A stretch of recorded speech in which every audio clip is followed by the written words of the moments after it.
चलिए आज हम लोग लघुत्तम और महत्तम के बारे में समझने वाले हैं। सभी कोई लघुत्तम और महत्तम के बारे में पढ़े हैं, लेकिन आज हम लोग लघुत्तम और महत्तम के बारे में कुछ नया तरीका जानेंगे, कुछ नया मेथड जानेंगे, कुछ नया नया ट्रिक जानेंगे, ताकि लघुत्तम और महत्तम का क्वेश्चन हम लोग देखें और डायरेक्ट आंसर लिखने के लिए सीखें। तो हम लोग लघुत्तम और महत्तम का क्वेश्चन को देखते के साथ डायरेक्ट आंसर लिखने के लिए सीखने वाले। आज वीडियो को पूरा देखना है, लाइक करना है, कॉमेंट करना है और दोस्तों भी जरूर से जरूर शेयर करना है। चलिए तो आज हम लोग क्या सीखने वाले, लघुत्तम और महत्तम के बारे में। क्या कोई बता सकते हैं कि लघुत्तम का पूरा नाम क्या होता है? तो मेरे साथियों, लघुत्तम का पूरा नाम होता है लघुत्तम समापवर्त। लघुत्तम समापवर्त होता है मेरे साथियों, लघुत्तम समापवर्त होता है। कोई बता सकते हैं समापवर्त का मतलब क्या होता है? समाप्त वर्त का मतलब क्या होता है? कोई बता सकते हैं मेरे साथियों? समाप्त वर्त का मतलब होता है गुणज। समाप्त वर्त का मतलब क्या होता है मेरे साथियों? गुणज। गुणज होता है गुणज। कोई बता सकते हैं गुणज का मतलब क्या होता है? कोई बता सकते हैं गुणज का मतलब क्या होता है? गुणज का मतलब होता है मेरे साथियों, अगर आपके पास संख्या है, अगर आपके पास संख्या है तो वो संख्या जो जो संख्या को पूरा तरह विभाजित करेगी, वो सभी संख्या आपके पास जो संख्या है ना, उसका गुणज कहलाएगा। अरे मेरे साथियों, मान लीजिए आपके पास ये है, ये आपके पास ये है, आप पहले से अपने पास ए रखें, आपके पास ये है। अब ये जो है ना, ये जिस जिस संख्या को पूरा तरह विभाजित करेगी, मान लीजिए ये बी को पूरा तरह विभाजित करती है, सी को पूरा तरह विभाजित करती है, डी को पूरा तरह विभाजित करती है, तो ये सभी संख्या ए का क्या कहलाएगा जानते हो मेरे साथियों? ये सभी संख्या ए का क्या कहलाएगा मेरे साथियों? गुणज कहलाएगा। क्या कहलाएगा? गुणज कहलाएगा। गुणज का मतलब मेरे साथियों, आपके पास जो भी संख्या है, वो संख्या जो जो संख्या को पूरा तरह विभाजित करेगी, वो सभी संख्या ये संख्या का क्या कहलाएगा? गुणज कहलाएगा। जैसे मान लीजिए आपके पास 7 है, 7।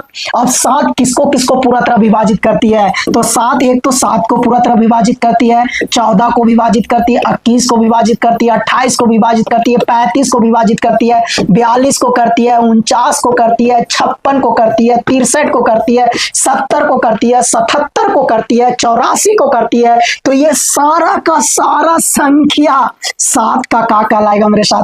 गुणज कहलाएगा। 7 का क्या कहलाएगा मेरे साथियों? गुणज कहलाएगा। इसका मतलब क्या हुआ ना, कि अगर आपके पास कोई संख्या है, कोई संख्या, तो उसका पहाड़ा लिख दीजिए। वो पहाड़ा उसका क्या कहलाएगा? गुणज कहलाएगा। अगर आपके पास एगो संख्या, एगो कोई भी एगो संख्या, चाहे 5 हो, 6 हो, 7 हो, 8 हो, 9 हो, 10 हो, 11 हो, 12 हो, 13 हो, कोई भी एगो संख्या है, उसका गुणज पता करना है, उसका गुणज निकालना है, उसका पहाड़ा लिख दीजिए। उसका पहाड़ा लिख दीजिए, क्योंकि हर संख्या उसका पहाड़ा में जो भी आता है ना, उसको पूरा तरह से विभाजित करता है। और जब पूरा तरह से विभाजित करेगा तो वो सारा संख्या इसका क्या कहलाएगा? गुणज कहलाएगा। क्या कहलाएगा मेरे साथियों? गुणज। जैसे हम 6 का गुणज आपसे पूछे, 6 का पहाड़ा लिख दो ना मेरे साथियों। 6, 12, 18, 24, 30, 36 पूरा लिख दीजिए एकदम। 6 का पहाड़ा जहां तक हो सके लिख दीजिए, एकदम गड़गड़ा के लिख दीजिए। सारा का सारा संख्या 6 का क्या कहलाएगा? गुणज कहलाएगा। क्योंकि सारा संख्या को कौन काटेगा? 6 काटेगा। तो 6 जो जो संख्या को काटेगा, वो सारा संख्या 6 का क्या कहलाएगा? गुणज कहलाएगा। जैसे मान लीजिए 10 है, अगर आपसे हम पूछे 10 का गुणज क्या होगा, सिंपल 10 का पहाड़ा लिख दीजिए। 10, 20, 30, 40, 50, 60, 70, 80 जहां तक हो लिख दीजिए। ये सारा का सारा संख्या 10 का क्या कहलाएगा? गुणज कहलाएगा। यानी कोई भी संख्या का गुणज का मतलब उसका पहाड़ा, कोई भी संख्या का गुणज का मतलब उसका पहाड़ा, क्योंकि वो अपना पहाड़ा में जितना भी संख्या आता है ना, उसको पूरा तरह से क्या करता है? विभाजित करता है। तो कोई भी संख्या का पहाड़ा उस संख्या का क्या कहलाता है मेरे साथियों? गुणज कहलाता है। क्या कहलाता है? गुणज कहलाता है। लेकिन लेकिन मेरे साथियों अगर संख्या 2 गो रहे 10 और 15, अगर संख्या 2 गो रहे मेरे साथियों, आपके पास 2 गो संख्या है, आप अपना पैकेट में 2 गो संख्या रखे हो और दोनों का गुणज निकालना चाहते हो, दोनों का गुणज निकालना चाहते हो, तो दोनों का गुणज का मतलब हुआ मेरे साथियों वैसा संख्या जिसको ये दोनों पूरा तरह विभाजित करे। 10 और 15 का गुणज का मतलब हुआ वैसा संख्या जिसको 10 भी पूरा पूरी काटे, 15 भी पूरा पूरी काटना चाहिए। मतलब एक ही संख्या को दोनों पूरा पूरी काटना चाहिए, ये नहीं कि केवल 10 काट रहा है 15 नहीं काट रहा है, 15 काट रहा है 10 नहीं काट रहा है। वो गुणज 10 और 15 का नहीं होगा। 10-15 का गुणज का मतलब वैसा संख्या जिसको 10 भी काटे 15 भी काटे। एक को काटने से नहीं होगा। अगर 2 संख्या रहा तब दोनों जिसको काटेगा वो कहलाएगा दोनों संख्या का गुणज। अगर 3 गो रहेगा तो तीनों जिसको काटेगा वो कहलाएगा तीनों का गुणज। अगर 4 गो रहा, चारों जिसको काटेगा वो कहलाएगा चारों का गुणज। अगर 5 गो रहा, पांचों जिसको काटेगा वो कहलाएगा गुणज, वो कहलाएगा गुणज। बात पल्ला पड़ा मेरे साथियों, बात पल्ला पड़ा। एक गो संख्या रहेगा उसका पहाड़ा लिख दीजिए, एक गो संख्या रहेगा तब उसका पहाड़ा लिखिए, सारा का सारा गुणज कहलाएगा। लेकिन 2 संख्या रहे, 3 रहे, 4 रहे, 5 रहे, 6 रहे, 7 रहे, 8 रहे, 9 रहे, 10 रहे, 11 रहे, 12 रहे, 13 रहे, जितना भी रहे वो सारा संख्या जिस संख्या को काटेगा ना वो संख्या वो सारा संख्या का गुणज कहलाएगा। वो संख्या वो सारा संख्या का गुणज कहलाएगा। तो बताइए 10 और 15 का गुणज कितना होगा? यानी वैसा संख्या जिसको 10 भी काट रहा है 15 भी काट रहा है, 10 भी काट रहा है 15 भी काट रहा है। बताइए कौन संख्या होगा? पहला कौन होगा? 30 होगा कि नहीं? हाँ या ना? 30 होगा। अगर पहला 30 होगा तो दूसरा कितना होगा? 60। अरे तीसरा कितना होगा? 90। चौथा कितना होगा? 120। पांचवा कितना होगा? 150। अगर शुरू वाला मिल गया ना मेरे साथियों तो उसी को डबल कीजिए, ट्रिपल कीजिए, 4 गुना कीजिए, 5 गुना कीजिए, जो भी आते जाएगा ना वो सारा का सारा संख्या ये दोनों संख्या का क्या कहलाएगा? गुणज कहलाएगा। क्या कहलाएगा मेरे साथियों? गुणज कहलाएगा। अगर मान लीजिए 3 गो संख्या रहता मेरे साथियों, 3 गो, अब आपसे पूछा जाए कि 10 और 12 और 15 का गुणज क्या होगा? 10, 12, 15 का गुणज क्या होगा? यानी वैसा संख्या आपको पता करना होगा मेरे साथियों जिसको 10 भी काटे, 12 भी काटे, 15 भी काटे, 10 भी काटे, 12 भी काटे, 15 भी काटे, तीनों का तीनों काटना चाहिए। यानी वैसा संख्या जिसको तीनों पूरा तरह से विभाजित करेगी वही संख्या 10, 12, 15 का गुणज कहलाएगा। वही संख्या 10, 12, 15 का क्या कहलाएगा मेरे साथियों? गुणज कहलाएगा। तो बताइए कौन सा संख्या है जिसको 10 भी काट रही है, 12 भी काट रही है, 15 भी काट रही है? तो पहला कौन संख्या होगा मेरे साथियों? 60 होगा। कौन होगा? 60 होगा। तो 10, 12, 15 का गुणज 60 होगा। 10, 12, 15 का गुणज कितना होगा? 60 होगा। अगर पहला संख्या मिल गया तो अब आप हजारों संख्या लिख सकते हो, उसी को डबल कीजिए, ट्रिपल कीजिए, 4 गुना, 5 गुना, 6 गुना करते जाइए, सारा का सारा संख्या ये तीनों का क्या कहलाएगा? गुणज कहलाएगा। यानी दूसरा कितना होगा? 120, तीसरा कितना होगा? 180, चौथा कितना होगा? 240, पांचवा कितना होगा? 300, छठा कितना होगा? 360, सातवां कितना होगा? 420। इसी तरह अब आप अनेक संख्या लिख सकते हैं मेरे साथियों। बोलिए समझ गए गुणज क्या होता है? और देखिए अगर 7 है, 8 है, 7 है, 8 है और 2 है, 7 है, 8 है, 2 है। अब आपसे हम पूछे ये तीनों का गुणज क्या होगा? ये तीनों का गुणज क्या होगा? तो अब आपको वैसा संख्या ढूंढना होगा। अब आपको वैसा संख्या ढूंढना होगा जिसको तीनों पूरा तरह से विभाजित करे, जिसको तीनों पूरा तरह से विभाजित करे। तो पहला कौन संख्या होगा मेरे साथियों? 56 होगा। कितना होगा? 56 होगा। दूसरा कौन संख्या होगा? तो इसी को डबल कर दीजिए। अब आप अनेक संख्या लिख सकते हो। पहला अगर पता चल गया उसी को डबल करते जाइए, ट्रिपल, 4 गुना, 5 गुना, 6 गुना, 7 गुना, 8 गुना, 9 गुना, 10 गुना, हजारों संख्या आप लिख सकते हो जो ये तीनों का क्या कहलाएगा? गुणज कहलाएगा मेरे साथियों। समझ रहे क्या बोल रहे थे? समझ रहे? तो दूसरा संख्या कौन होगा? इसका डबल कर दो मेरे, यहाँ डबल कर दो। 112 होगा कि नहीं? हाँ या ना बोलो। चलिए तीसरा कौन होगा? इसका 3 गुना कर दो जी, 3 गुना। तो 6 तिया 18, 5 तिया 15, 116, 168 होगा कि नहीं? चौथा कौन होगा? 4 गुना कर दीजिए। समझ गए गुणज? तो एक संख्या का गुणज का मतलब उसका पहाड़ा, 2 संख्या का गुणज मतलब वैसा संख्या जिसको दोनों काटे, 3 संख्या का गुणज मतलब वैसा संख्या जिसको तीनों काटे, 4 संख्या का गुणज का मतलब वैसा संख्या जिसको चारों काटे, और 5 पांच संख्या का गुणज, पांच संख्या का गुणज का मतलब वैसा संख्या जिसको पांचों काटे, पूरा तरह से पांचों विभाजित करे। तो बताइए 5, 10, 12, 15, 20 का गुणज क्या होगा मेरे साथियों? वैसा संख्या होगा जिसको ये पांचों पूरा तरह विभाजित करे। 5 भी, 10 भी, 12 भी, 15 भी, 20 भी, पांचों काटना चाहिए। अगर एक भी नहीं काटा वो पांचों का गुणज नहीं कहलाएगा, पांचों काटना चाहिए। तो बताइए पहला संख्या कौन होगा मेरे साथियों? पहला संख्या कौन होगा मेरे साथियों? 60 होगा। पहला कौन होगा? 60 होगा। 60 को 5 भी काट रहा है, 10 भी काट रहा है, 12 × 5 = 60, 15 × 4 = 60, 20 × 60, सभी काट रहा है मेरे साथियों। तो जैसे पहला संख्या मिल गया, अब आप हजारों संख्या लिख सकते हो और सभी का सभी ये पांचों का क्या कहलाएगा? गुणज कहलाएगा। दूसरा कौन होगा? 120। तीसरा कौन होगा? 180। चौथा कौन होगा? 240। पांचवा कौन होगा? 300। छठा कौन होगा? 360। सातवां कौन होगा? 420। आठवां कौन होगा? 480। नौवां कौन होगा? 540। इस तरह अब आप हजार संख्या लिख सकते हैं मेरे साथियों। तो बोलिए गुणज समझ गए? तो लघुत्तम का पूरा नाम क्या हुआ मेरे साथियों? लघुत्तम का पूरा नाम हुआ लघुत्तम समापवर्त। क्या हुआ? समाप्तवर्त। और समाप्तवर्त का मतलब क्या होता है मेरे साथियों? गुणज। क्या होता है? गुणज। तो बोलिए गुणज तो बड़ी प्यार से समझ गए। एक संख्या का गुणज का मतलब धड़ाधड़ उसका पहाड़ा लिख दीजिए, और 2, 3, 4, 5, 6, 7 चाहे कई भी संख्या रहे, उसका गुणज का मतलब वैसा संख्या जिसको सभी काटना चाहिए। अगर 2 है तो दोनों, 3 है तो तीनों काटना चाहिए, 4 है चारों काटना चाहिए, 5 है पांचों काटना चाहिए। वो संख्या, ये सभी संख्या का क्या कहलाएगा? गुणज कहलाएगा मेरे साथियों। बहुत सुंदर। लघुत्तम समापवर्त को इंग्लिश में क्या बोलते हैं? एलसीएम बोलते हैं। क्या बोलते हैं? एलसीएम। और एलसीएम का फुल फॉर्म क्या होता है मेरे साथियों? एलसीएम का फुल फॉर्म क्या होता है? एलसीएम का फुल फॉर्म होता है lowest common multiple. Lowest common multiple. Lowest common multiple. Lowest का मतलब सबसे छोटा, लोवेस्ट का मतलब सबसे छोटा, कॉमन का मतलब सभी में या सभी से, और मल्टीपल का मतलब मेरे साथियों गुणज।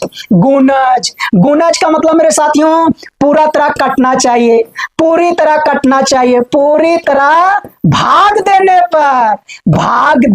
पर कटना चाहिए, तो लघुत्तम का पूरा नाम लघुत्तम समापवर्त। समापवर्त का मतलब गुणज। इंग्लिश में लघुत्तम को क्या बोलते हैं? एलसीएम। इसका फुल फॉर्म क्या हुआ? Lowest common multiple. Lowest common multiple इसका मतलब क्या हुआ? सबसे छोटा संख्या जो सभी से भाग देने पर कट जाना चाहिए, जो सभी से भाग देने पर कट जाना चाहिए, उसी को लघुत्तम बोला जाता है मेरे साथियों। उसी को लघुत्तम बोला जाता है। तो लघुत्तम का मतलब वैसा सबसे छोटा संख्या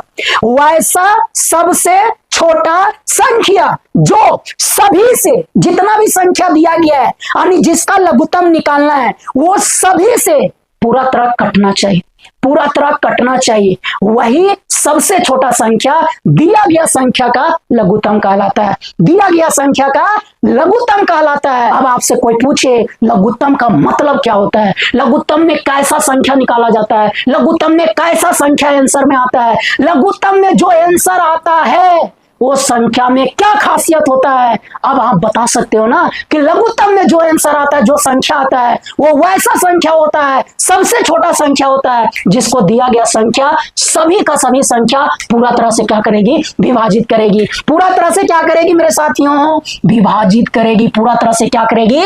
विभाजित करेगी। मान लीजिए मेरे साथियों मेरे पास दो गो संख्या ए और बी, दो गो संख्या ए और बी, इसका एलसीएम निकालना मेरे साथियों, इसका एलसीएम निकालना निकालना है, वैसा सबसे छोटा संख्या एलसीएम होगा जिसको दोनों का दोनों काटेगा, जिसको दोनों को दोनों विभाजित पूरा तरह से करेगा। मान लीजिए ए और बी का एलसीएम का उत्तर सी हुआ। सी कितना आया? सी। तो सी को ए भी पूरा तरह से काटेगी, सी को बी भी पूरा तरह से काटेगी मेरे साथियों। वैसा उत्तर आता है एलसीएम का, वैसा उत्तर आता है एलसीएम का। बात समझ रहे हैं मेरे साथियों? बात समझ रहे हैं? मान लीजिए 3 गो संख्या आपके पास, 3 गो ए बी सी, अगर हम ये तीनों का एलसीएम निकाल रहे हैं, एलसीएम, तो उत्तर में वैसा ही संख्या आएगा मेरे साथियों, वैसा ही संख्या आएगा जिसको ए भी पूरा तरह से काटे, बी भी पूरा तरह से काटे और सी भी पूरा तरह से काटे मेरे साथियों। सी भी तीनों का तीनों काटना चाहिए, वैसा संख्या एलसीएम में आएगा। और वो भी सबसे छोटका संख्या, ये ना कि सबसे बड़का संख्या, नहीं, तीनों का तीनों काटे, उसमें से जो सबसे छोटका संख्या होगा वही तीनों का क्या कहलाएगा? एलसीएम कहलाएगा। क्या कहलाएगा? एलसीएम। मान लीजिए ये तीनों संख्या मेरे साथियों डी को भी काट रहा है, ई को भी काट रहा है, एफ को भी काट रहा है, जी को भी काट रहा है, एच को भी काट रहा है।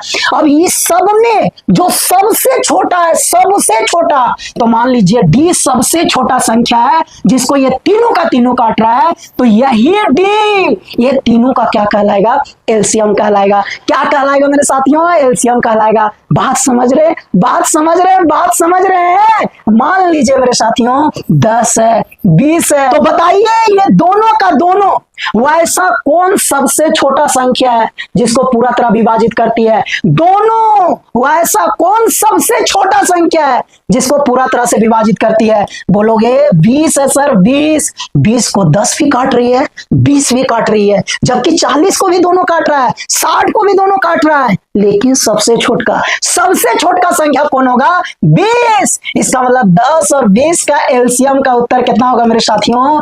20 होगा। कितना होगा?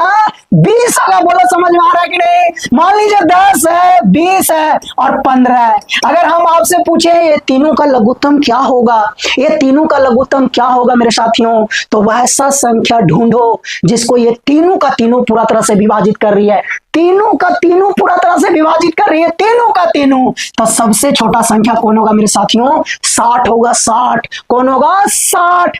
30 नहीं होगा, 30 को केवल 10 और 15 काट रहा है, 20 नहीं काट रहा है। 40 भी नहीं होगा, 40 को 20 और 10 केवल काट रहा है, 15 नहीं काट रहा है, तो 40 भी नहीं होगा। 50 भी नहीं होगा क्योंकि 50 को केवल 10 काट रहा है। 60 होगा, 60 को तीनों काट रहा है, तीनों, 10 भी, 20 भी, 15 भी। तो पहला सबसे छोटा संख्या कौन आया जिसको तीनों का तीनों काट रहा है? 60। इसका मतलब ये तीनों का लघुत्तम कितना होगा मेरे साथियों? तीनों का लघुत्तम कितना होगा? 60 होगा। 60 सबसे छोटका आपको लेना है। अगर छोटका पता चल गया तो आपको अब ज्यादा दिमाग नहीं लगाना है, वही संख्या ये तीनों का क्या कहलाएगा? लघुत्तम कहलाएगा। क्या कहलाएगा?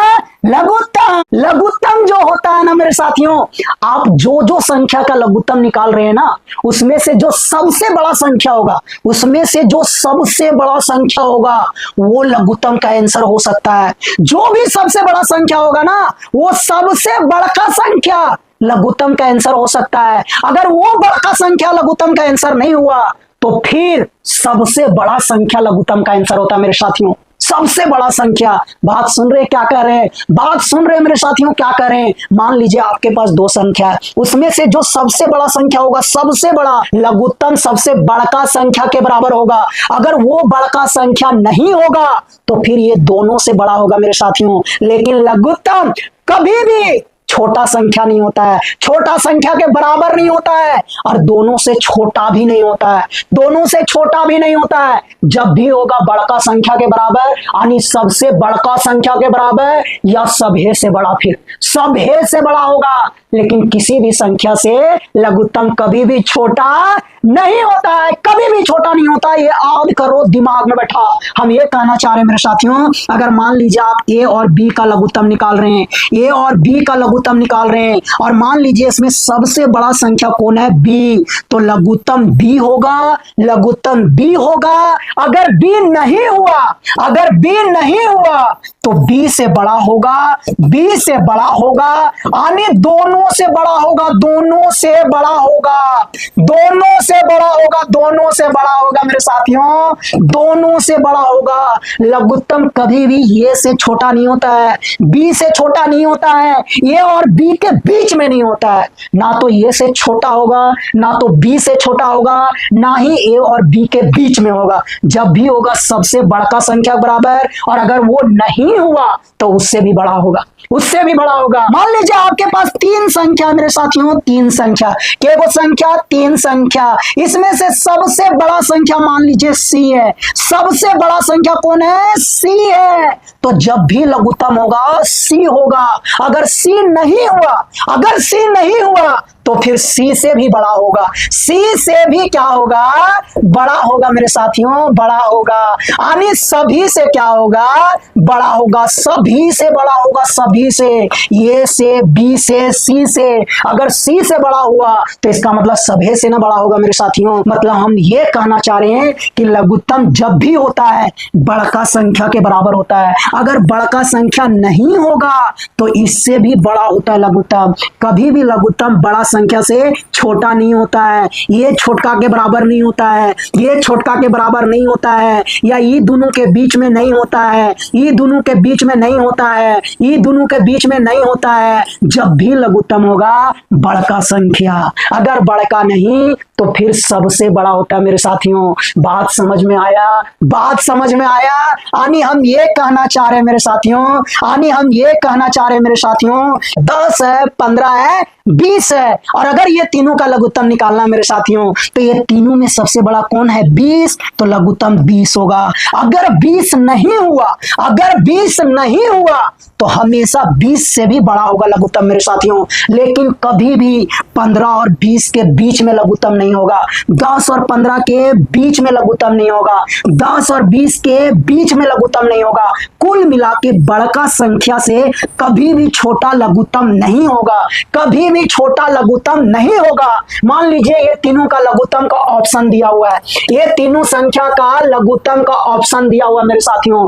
पहला ऑप्शन दिया मान लीजिए 12, दूसरा ऑप्शन दिया मान लीजिए 18, तीसरा ऑप्शन मान लीजिए दिया हुआ है 15, चौथा ऑप्शन मान लीजिए दिया हुआ है 10, और पांचवा ऑप्शन मान लीजिए दिया हुआ है 60। मान लीजिए दिया हुआ है 60। सबसे बड़ा संख्या मेरे साथियों 20, सबसे बड़ा संख्या 20। 20 से जितना भी छोटा है ऑप्शन में वो कभी भी लघुत्तम नहीं होगा, नहीं होगा, नहीं होगा, नहीं होगा, नहीं होगा। कोई जिंदगी में ये लघुत्तम का आंसर नहीं होगा।